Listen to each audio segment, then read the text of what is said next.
एक दौर था जब गोविंदा का सिक्का चलता था। उनकी कोई भी फिल्म रिलीज होती थी तो थिएटर में दर्शकों की भीड़ देखने को मिलती थी। गोविंदा ने एक वर्सेटाइल एक्टर की तरह कई अलग अलग फिल्मों में काम किया और अपनी कॉमेडी रोमांस से बड़े बड़े स्टार्स को भी मात दे दिया। लेकिन फिर एकदम से गोविंदा का फिल्मी करियर खत्म सा होने लगा। जहां आज उनके साथी एक्टर्स आज भी पर्दे पे बने हुए हैं, वहीं गोविंदा फिल्मों से गुमनाम हो गए हैं। और पर्दे पे राज कर रहे गोविंदा आखिर कैसे फिल्मों से दूर हो गए, जानेंगे आज इस वीडियो में। पर उससे पहले चैनल को सब्सक्राइब कर लो और वीडियो को लाइक एंड शेयर करना मत भूलना। बॉलीवुड के हीरो नंबर 1 यानी गोविंदा ने अपने डांस से लोगों को खूब एंटरटेन किया।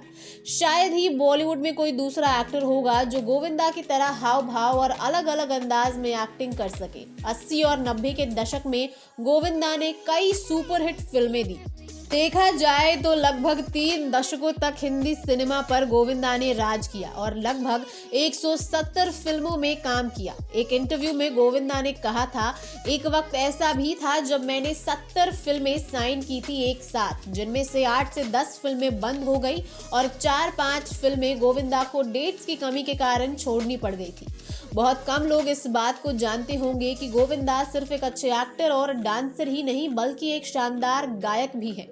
बॉलीवुड के राजा बाबू कई बार अपने इस हुनर का परिचय दे चुके हैं।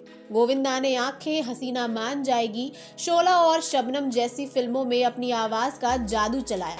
साल 2013 में गोविंदा का म्यूजिक एल्बम गोरी तेरे नैना रिलीज हुआ था। इस एल्बम के सभी सॉन्ग्स को फैंस ने खूब पसंद किया था। फिल्मों के साथ साथ गोविंदा को राजनीति में भी बराबर देखा गया। उन्होंने साल 2004 में लोकसभा चुनाव लड़ा, जिसमें बीजेपी के बड़े लीडर को उन्होंने हरा दिया। हालांकि जीतने के बाद वो राजनीति में सक्रिय नहीं रह पाए।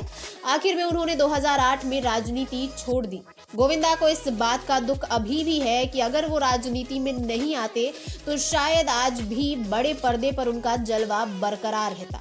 साल 1987 में गोविंदा ने गुपचुप तरीके से सुनीता से शादी कर ली थी। उस दौरान उनके करियर का ग्राफ ऊंचा जा रहा था। गोविंदा को इस बात की चिंता थी कि अगर ये बात सामने आई तो उन्हें फिल्में मिलना बंद हो जाएगी।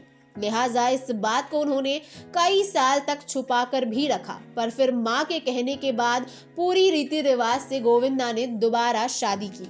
फिर एक बार फिल्म मनी है तो हनी है की शूटिंग पर आए एक दर्शक को गोविंदा ने चांटा मार दिया था। कहा जाता है कि वो दर्शक, जिसका नाम संतोष था, वो बार बार गोविंदा को देख के हंस रहा था, जो गोविंदा को पसंद नहीं आया। बाद में खबरें ये भी आई कि वो दर्शक सेट पे मौजूद लड़कियों के साथ छेड़छाड़ कर रहा था, जो गोविंदा को पसंद नहीं आया और इसीलिए उन्होंने उसे चांटा मार दिया, जिसके लिए उस शख्स ने गोविंदा के खिलाफ मुंबई हाई कोर्ट और फिर सुप्रीम कोर्ट में केस फाइल किया, जिसका नतीजा ये निकला कि गोविंदा को उस शख्स से माफी मांगनी थी। इस बात को भी मीडिया में काफी उछाला गया, जिससे गोविंदा के इमेज पर काफी असर भी पड़ा। गोविंदा के डूबते करियर के पीछे का एक कारण ये भी है कि वक्त के साथ उन्होंने अपने फिटनेस का ख्याल नहीं किया, जिसके चलते अच्छे एक्टर होने के बावजूद अनफिट होने के कारण उन्हें कई बड़ी फिल्मों से हाथ धोना पड़ा और उनकी जगह नए एक्टर्स को कास्ट किया गया।